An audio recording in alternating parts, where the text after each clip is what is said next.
use the long-term monitoring in the Western English Channel study to actually explore and expand out our understanding of that ecosystem. So the L4 Genomic Observatory came about.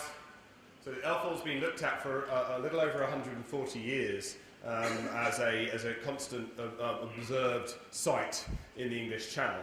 So the Victorians started up this monitoring program to determine copepods and fish stocks and the kinds of biological and environmental contextual parameters to actually monitor the health of the ecosystem. They had their remits. In fact, the only times this ecosystem has not been analysed in the English Channel is during the 2 World Wars, when the ships were taken by the Navy.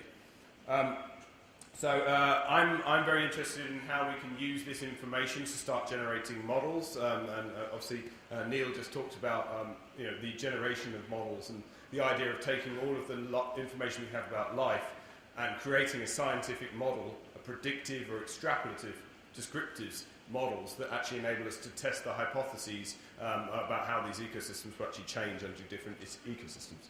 So, from this perspective, currently there are only really implicit models about how microbial activity actually it affects systems. So, for example, in soils, we can look at soil carbon, turnover rates, litter decomposition, process rates, enzyme activities.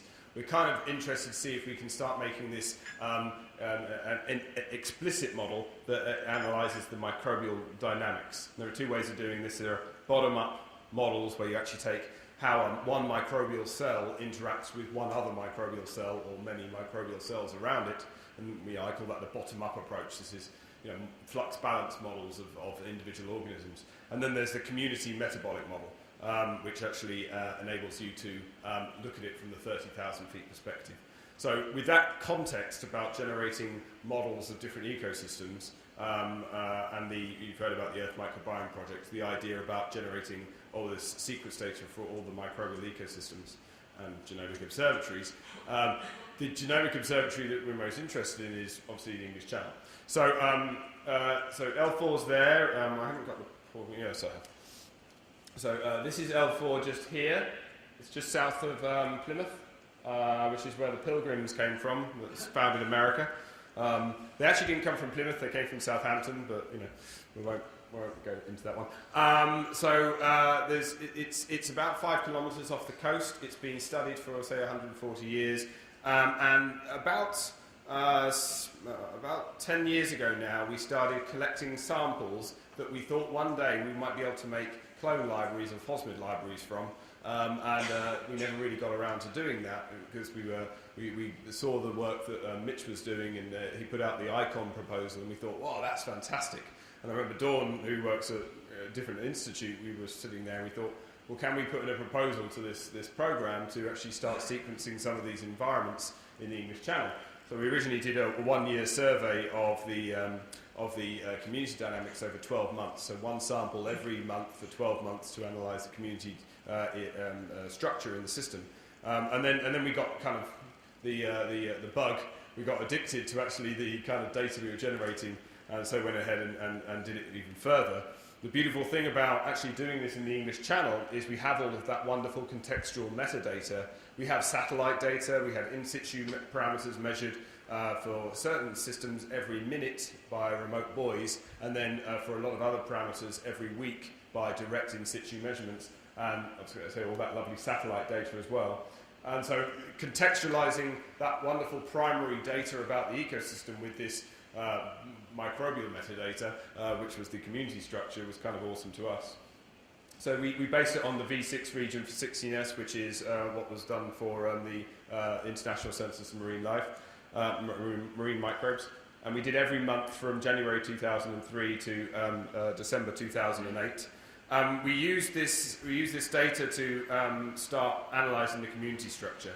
We also did some sequencing of the metagenomes during 2008 and 2009 to really, and metatranscriptomes to really understand the functional dynamics as well. Some basic pretty pictures. So we use the information to determine, and Mitch was talking about this morning, the persistence of an organism is really related to its, through time, is really related to its abundance. So here, the larger the circle, the more abundant the species or OTU is, and the redder the system, the more persistent it is through time. So certain organisms are very persistent, they're found in every single time point. So we were able to start interrogating the community structure for this temporal dynamic. Then did some work with Greg Caparasso, we spoke in the last session. Here we were looking at, if we took all of these 10,000 read samples, here we had 10,000 16S V6 reads every month for 6 years. We took one of those random time points, December 2007, and we sequenced 10 million 16S reads from that system, and found that 99.96% of all the taxa present in every single one of these other time points was present in that one time point. So essentially all the taxa were always present, which enabled us to really start to devise a way of actually modelling this system, because we found that all of the microbes were always present. So if a microbe was present, it could respond to environmental conditions and become abundant. What was interesting from another point is that there were 1 million sequencing reads in that 6-year time series. From that one time point that we had 10 million reads, those 1 million reads from the 72 time points only comprised less than 5% of the total diversity in those 10 million reads. There are actually over 100,000 OTUs identified in the English Channel now. So we used that information, that understanding that the community structure was persistent. There was always all of the organisms there to start modelling the system. So here's a Bayesian network from the English Channel. It's the first microbial bioclimatic envelope model to use actual microbial interactions to actually help predict the community structure. So here we're looking at OTUs down here. These are individual taxonomic groups and their interactions between each other. And up here, the drivers are the environmental conditions: silicate concentration, photosynthetically active radiation, ammonia concentration, temperature, etc. So these are either in situ measured, or we measure them via satellite data, and we use those to predict the relative abundance of these taxonomic groups. So here we're looking at the entire English Channel generated for these predictions. So we took the satellite data for all 5,000 different locations in the English Channel and predicted the community composition for every single location based on the environmental conditions and that Bayesian network model. So what we can do now is we can predict, and Dawn was saying this at the beginning, you can predict what the community structure will be in any given time and location, and actually predict the relative abundance of all the members. So here we're looking at December 2008. We predicted the relative abundance of these different bacterial classes, or orders, sorry, these different bacterial orders for every location in the English Channel, those specific points. What we're seeing here is a weird anomaly in the region between the North Atlantic and the English Channel. So we can now use that to target our sampling approach and go back in and say, where should I be sampling next? Well, I should be sampling somewhere around here. So through the Earth Microbiome projects and some collaborations at Roscoff, we are trying to actually sample this area now. This is taxonomic information, so we wanted to see if we could use the functional information in the English Channel to really explore it. 1 minute, and I'm virtually done. So we developed something called predictive relative metabolic turnover. I talked about that with the Merlot microbiome project. It generates these things called hairballs, where the nodes are the metabolites, the edges are the relative abundance of the enzyme activities. This enables this. If we drill down into this, we can see carbon dioxide. So here's carbon dioxide over a 24-hour cycle in the English Channel. We're predicting the relative change in the ability of the community to either consume or produce this metabolite. We can actually map that prediction to actual observed rates of flux of CO2, and we get about an 85% correlation to the relative change. So final slide. So we take those satellite data. We use the satellite data to predict the community structure at any given time and location in the entire English Channel. We then use the taxonomic data and predictive relative metabolic turnover, combined with metagenomics and metatranscriptomics, to predict the turnover of, say, carbon dioxide at any given location and time in the system. Here's increased carbon dioxide consumption or generation, to determine whether we can predict whether this ecosystem will become a carbon source or a carbon sink at any given time. So it's pretty cool. And we have the final bit is this proposed interaction term. We now, because we're modelling this system with genomic data, we've created this wonderful observatory which enables us to generate this data. We now need to know whether we can determine if the community data that we generate can be used to understand how the metabolism of the community influences the environment itself.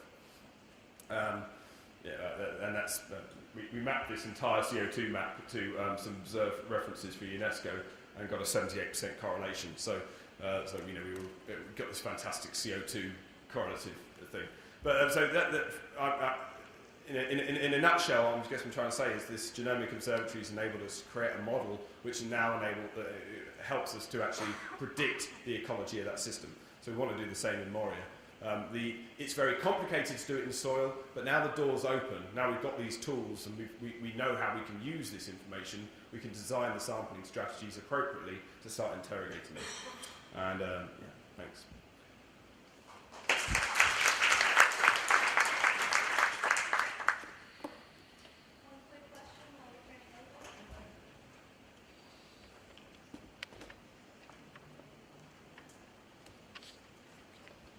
Your data seems sort of really relevant to the rare biosphere issue.